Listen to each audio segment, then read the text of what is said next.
يا أيها الذين آمنوا كتب عليكم الصيام كما كتب على الذين من قبلكم لعلكم تتقون। প্রশ্ন, ইতিকাফে থাকা অবস্থায় জরুরি প্রয়োজনে বের হওয়া যাবে কি? ইতিকাফে থাকা অবস্থায় মোবাইল ফোন ব্যবহার করা যাবে কি?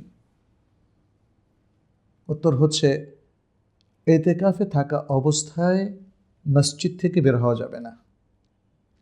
জরুরি প্রয়োজনে যদি আপনি বের হন, তাহলে ইতিকাফ ভঙ্গ করে আপনাকে বের হতে হবে।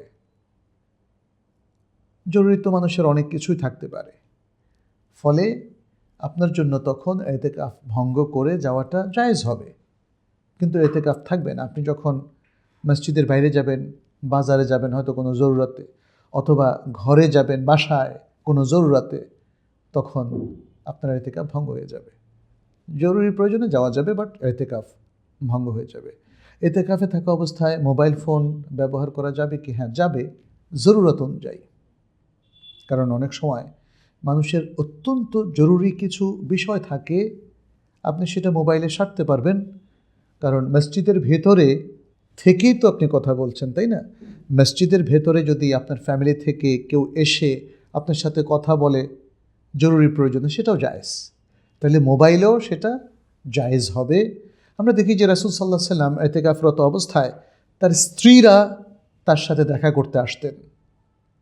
সফিয়া রাদিয়াল্লাহু তাআলা আনহা একবার ইতিকাফে তার সাথে এসেছিলেন, তাই না? বিভিন্ন হাদিস থেকে সেটা আমরা জানি। আমরা সে হাদিসগুলো বিশ্লেষণ এখানে করব না, শুধু এতটুকুই যে নবী সাল্লাল্লাহু আলাইহি ওয়াসাল্লামের স্ত্রীরাও তার সাথে দেখা করতে মসজিদে প্রবেশ করেছিলেন। তাতে বোঝা যায় যে জরুরি অবস্থায় পরিবারের সদস্যদের সাথে যোগাযোগ সশরীরে অথবা অন্য কোনো মাধ্যমে করা যায়। এখনকার মাধ্যম তো তখন ছিল না, অতএব মোবাইল ফোনে সে যোগাযোগ করা যাবে, কিন্তু প্রয়োজন ছাড়া মোবাইল ফোনে আড্ডা দেওয়া, মোবাইলে এভাবে টিপে টিপে ব্রাউজ করা, বা মোবাইলে ওয়াইফের সাথে একটু রসিয়ে কথা বলা, মজা করা, কারোর সাথে জুম মিটিং করা, অপ্রয়োজনীয় যা কিছু, এগুলো করা যাবে না। এটা ইতিকাফের যে সংজ্ঞা তার সাথে কন্ট্রাডিক্টরি, সাংঘর্ষিক।